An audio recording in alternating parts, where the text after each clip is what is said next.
네, 여러분 안녕하세요. 저도 시간 관계상 바로 시작하도록 하겠습니다. 그러니까 트럼프 이후에 이 국제 정세의 커다란 변화는 이제 앞서 두 분이 설명을 해주셨기 때문에 저는 그러니까 이 러시아와 관련된 주요한 이슈 그것을 말씀을 드리고 이제 거기에 기반해서 새 정부에게 대러 외교에 대한 제언을 하는 걸로 하겠습니다. 그래서 일단 종전협상은요, 다른 거 다 필요 없고요. 이거거든요. 드디어 미국이 최종안을 던졌고요. 거기에 대해서 우크라가 역제안을 던졌어요. 이 상태인데 제가 여러분들을 위해서 이렇게 심지어 한국말로 깔끔하게 정리를 해왔습니다. 그래서 중요한 것만 보시면요. 일단 미국은 우크라이나 나토 가입은 안 돼. 그러나 EU는 돼. 러시아도 마찬가지고요. 그 다음에 안전보장을 미국은 유럽하고 비유럽국에 해줄게. 유럽, 비유럽국 중에 원하는 나라가. 그래서 미국이란 이름을 명시하지 않았어요. 그러니까 우크라이나가 미국을 꼭 집어서 미국 포함해서 나토 5조 집단방위 그 조약에 상응하는 그러니까 고 단위의 안전보장을 해달라. 이렇게 얘기를 하는 거고, 이제 그렇게 되면 미국이나 또는 유럽군이 우크라이나에 주둔해야 되는 거거든요. 거기에 대해서 러시아는 절대 안 된다. 뿐만 아니라, 우크라이나가 다시 미국이나 유럽에 의해서, 죄송합니다. 다시 이렇게 무장을 해서 또 나중에 러시아를 또 위협하는 일이 없도록 아예 우크라이나 군의 비무장화가 필요하다라고 러시아는 주장하는 거고 우크라이나는 안 된다고 얘기하는 거고요. 그 다음에 이제 영토는 정말 트럼프가 푸틴 편으로 엄청 들어준 거거든요. 크림반도는 법적으로도 러시아 거라는 거 인정해주자. 그 다음에 4대 점령지는 사실상 러시아 지배라는 걸 인정해주자. 우크라이나는 말도 안 된다. 영토 문제는 휴전 일단 하고 나서 그때부터 논의를 시작해보자. 그 다음에 이제 러시아는 크림반도하고 4대 점령지 다 갖겠다는 건 뭐 아실 거고요. 그 다음에 이제 제재를 바로 해제한다라는 건 미국, 러시아 또 같은데요. 우크라이나는 러시아를 뭘 믿고 제재를 해주냐. 러시아 하는 거 봐서 단계적으로 완화하자. 여기까지가 지금 현재 스코어거든요. 이거를 미국이 던져놨어요. 그리고 나서 만약에 러시아하고 우크라이나가 이거 안 받으면 미국은 여기서 발 빼겠다. 이렇게 얘기한 상황인데 여러분 이거 될 것 같으세요? 되게 좀 힘들겠죠?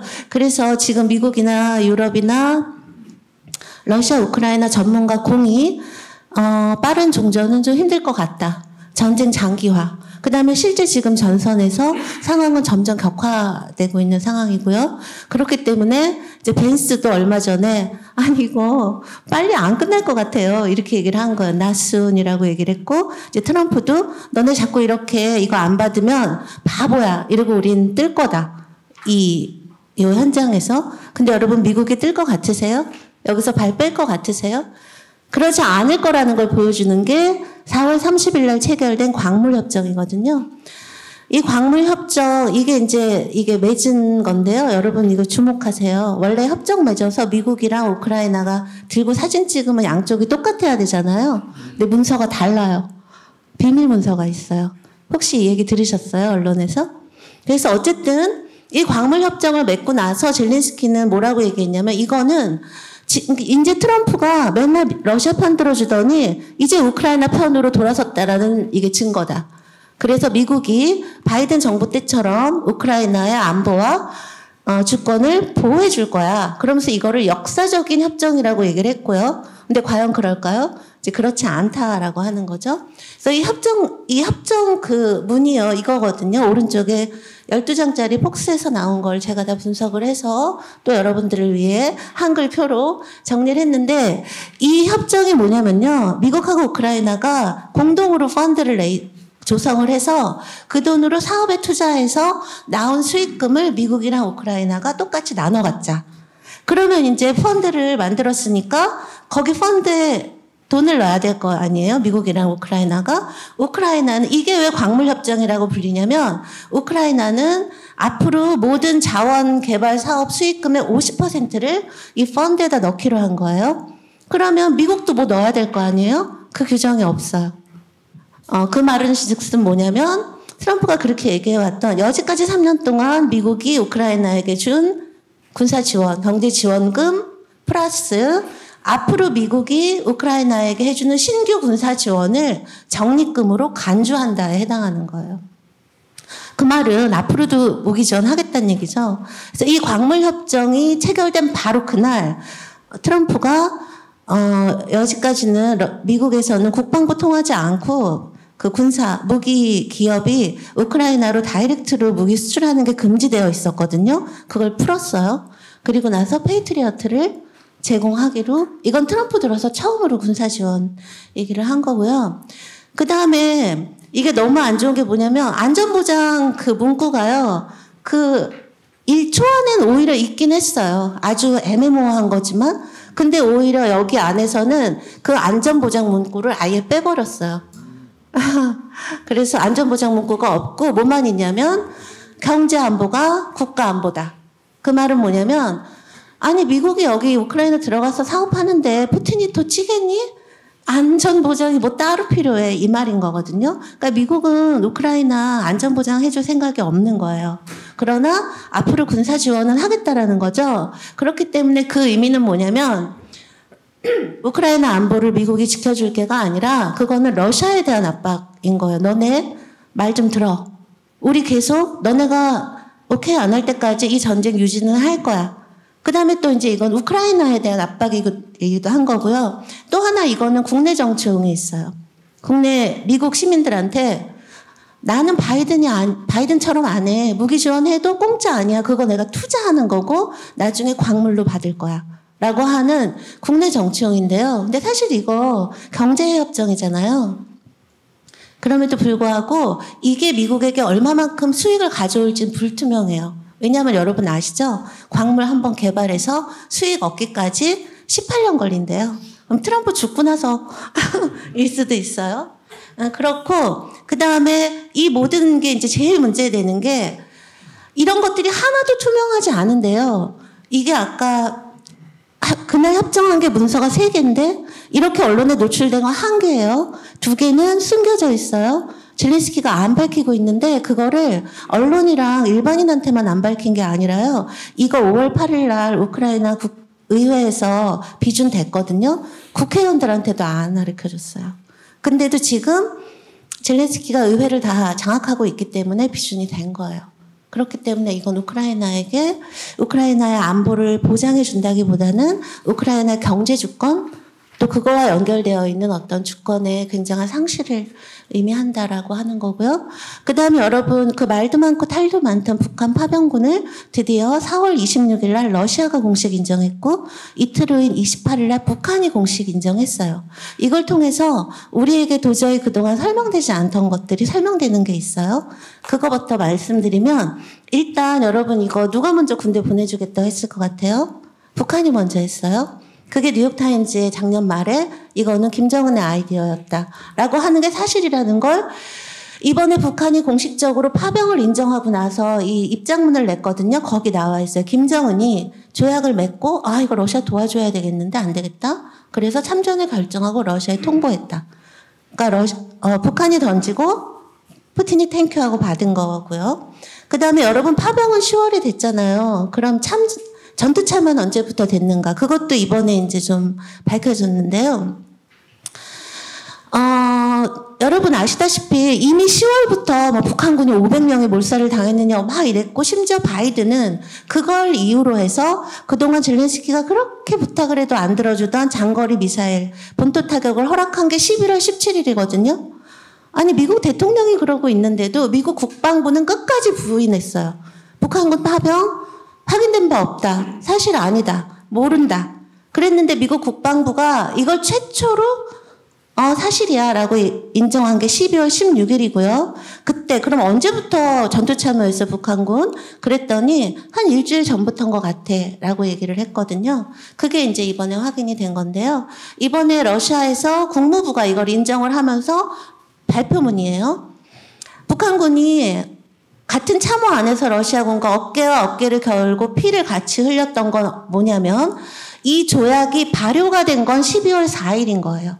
그때부터 그 발효된 조약에 따라서다. 그러니까 우리가 생각할 수 있는 그 시퀀스는 뭐냐면 작년 6월에 북러가 군사조약을 맺고 그다음 김정은이 군대 좀 보내줄까? 푸틴 콜. 그리고 나서 10월에 파병. 그리고 전투 참여는 안 하고 기다리고 있었던 거예요. 12월 4일에 그 조약이 발효될 때까지 뭐 연습하고 있고 뭐 그러다가 12월 중순 정도부터 전투에 참여하기 시작했다라는 시퀀스를 우리가 확인할 수 있고요. 그 다음에 이제 이거보다 중요한 건 이것이 왜 지금 이 시점에서 이 둘이 이걸 인정했나. 첫 번째는 그냥 인정한 건 아니고요. 이 4월 26일이 러시아가 쿠르스크를 완전히 탈환한 날이에요. 그래서 그거를 러시아 총사령관이 푸틴한테 보고하면서 우리 잘했죠 하면서 그런데 북한이 큰 공을 세웠어요. 이러면서 이제 이게 인정된 거예요. 그래서 이거는 일단은 러시아가 북한에 대한 감사를 표현한 건데요. 푸틴이 그런 개인 성명까지 냈거든요. We will never forget it이라고 했어요. 우리 절대 잊지 않을게. 이거 빈말 아니에요. 러시아 그런 건 좀 지키거든요. 그렇기 때문에 러시아하고 북한의 관계가 더 끈끈해질 수 있고요. 그 다음에 이게 우리한테 가지는 큰 의미는 한반도 유사시에 러시아의 군사적 개입이 가능하다라고 하는 거죠. 그렇기 때문에 우리는 그래서 러시아하고 우리가 관계를 관리해야 될 필요가 있는 건 이제 나중에 정책 제안에서 말씀드리고요. 그 다음 마지막으로 이제 지금 러시아의 한국 기업이요. 다 철수했잖아요. 근데 막 이제, 휴전 될 것 같고 하니까 러시아에서 설문조사를 한 거예요. 지금 외국 기업들이 다 떠났잖아요. 서방 기업들이. 러시아 설문조사예요. 여러분, 전쟁 다 끝나면 어느 기업이 제일 돌아오면 좋겠어요? 자, 우리 삼성이 2위예요. 그 수많은 외국 기업들 중에 이케아 1위하고 2위인 삼성하고 차이 별로 없다라는 것이죠. 애플보다도 높아요. 나이키보다도 높고. 그 다음에 여러분 잘 아시다시피 전쟁 전에 러시아 자동차 시장 1위가 한국이었고요. 핸드폰 시장 1위 삼성이었고요. 러시아 가전시장 9년 연속 부동의 1위가 삼성이었고 뭐 굉장했단 말이에요. 한 나라의 그 많은 섹터를 그렇게 다 1위 한 건 러시아밖에 없거든요. 우리나라가. 그래서 전쟁 전에는 이게 자동차 시장 전후 탑5인데요. 라다는 러시아예요. 러시아가 1등이긴 해요. 하지만 2, 3등이 다 우리나라예요. 합치면 1등보다 점유율이 높다는 거죠. 근데 전쟁 나고 나서 1위는 러시아가 그대로인데 나머지 다 중국이 차지했어요. 이런 상황이에요. 그런데 이제 막 외국 기업들이 돌아올 것 같으니까 러시아에서 또 설문조사를 한 거예요. 이게 그 설문조사 결과가 이 자룰륨이요. 러시아의 제일 그 큰 포털이거든요. 자동차. 그 다음에 되게 중요한 러시아 신문. 뭐냐면 많은 러시아인들이 한국차가 돌아오기를 기다리느라고 신차 구입을 미루고 있다는 거예요. 이 설문조사가 러시아 자동차 소유자 2,500명을 대상으로 한 건데요. 21%가 저는 한국차가 돌아올 때까지 차를 안 사고 있어요 라고 얘기했고요. 14%는 저 이미 가지고 있는 차가 한국차예요. 이렇게 얘기를 했고요. 아니 그 없는 동안 중국차 사보니까 너무 쓸만하던데요. 저 그냥 중국차 계속 쓸래요는 11%밖에 없었어요. 러시아의 한국 브랜드에 대한 러시아 국민들의 로열티 그다음에 어떤 호감, 인기는 굉장한데요. 문제는 지금 휴전이 언제 될지 모르기 때문에 시간 갈수록 이거 빨리 회복해야 된다라는 거예요. 이 정리는 제가 좀 전에 했기 때문에 여기에 기반해서 새 정부에게 저는 정말 간곡하게 말씀드리고 싶은 것은 일단 그 외교 컨셉 또는 외교 전략의 대전환이라고 하는 건 뭐 앞에서도 말씀드렸듯이 더 이상은 전 정부의 신냉전적 대결이 아니라 미국도 다극을 인정했단 말이야. 다극화를. 그런 시대 공조와 협력. 그다음에 제가 말하는 이 실용 외교라고 하는 거는 어떤 국익을 기반으로 해서 이건 어쩌면 그 김희교 선생님 생각과 같은데 의제나 사안에 따라서 유연하게 협력하자라고 하는 그 말씀을 드리는 거고 그렇다면 그 첫걸음은요. 일단 그 윤 정부의 러시아 패싱 외교를 정상화시키게 하는 게 필요해요.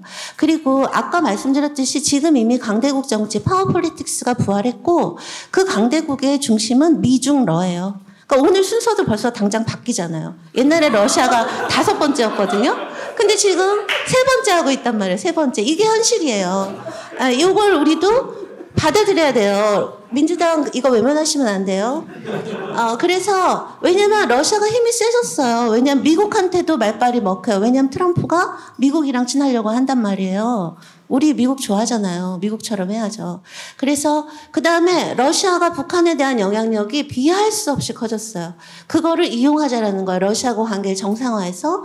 그래서 북미 협상에서 한국 패싱 방지하고 그 다음에 북러 군사적 밀착, 한반도 유사시 그런 거 차단하고 그 다음에 우리가 남북관계 너무 안 좋은데 그것도 푸틴 이용해서 김정은 살살 꼬셔보자. 이제 이 말인 거고요. 그 다음에 여러분 제가 2분만 더 할게요. 독일이 통일되고 나서요. 우리나라가 독일을 엄청 갔어요. 통일 배우려고. 자, 만약에 여기 종전 또는 휴전 되면 러시아하고 우크라이나에서 우리나라로 엄청 올 거예요. 분단 배우러. 분단 관리. 어떻게 관리하면 되나. 그래서 이제 막 KDMZ 얘기한단 말이에요. 그럴 때 우리는 KDMZ no, K-Peace. 왜냐면 우리 컬처는 피스로 가는 거예요. 컬처의 기본 가치는 평화거든요. 그래서 우리가 종전을 주도하자라는 거예요. 응? 그렇게 해서 위상 강화하고 그 다음에 전쟁이 되는 3년 동안 러시아에 있는 우리 기업들이 그렇게 정말 1등 그렇게 한 사람들이 얼마나 찬밥 취급당하고 지금 얼마나 힘든지 아세요? 이거 정말 우리나라 정치인들 반성해야 돼요. 그러니까 지금 러시아에 방치되어 있는 한국 기업, 러시아는 한국 기업 보호하시고 그 다음에 러시아 시장, 아까 그 브랜드 파워 보셨죠? 그거 우리 잃어버리는 건 다 정치 잘못이라는 거예요. 그거 하셔야 되고 마지막으로 우크라이나 재건 사업은요. 우크라이나는 만약에 재건 사업을 수익을 목적으로 한다면 우크라이나 돈 없어요. 미국도 지하에서 파서 가져간다는 거 아니에요. 거기 없어요. 그러니까 오히려 돈이 목적이라면 러시아랑 하시라는 거죠. 러시아 돈바스에 아마 이건 제가 100% 개런티 할 수 있는데요. 북한 노동자 반드시 들어갑니다. 그러면 돈바스에 북한 노동자 들어가고 우리 한국 건설기업이 들어가면 두만강에서 못한 남북러 경협이 돈바스에서 이루어질 수 있다라는 거 유념해 주세요. 감사합니다.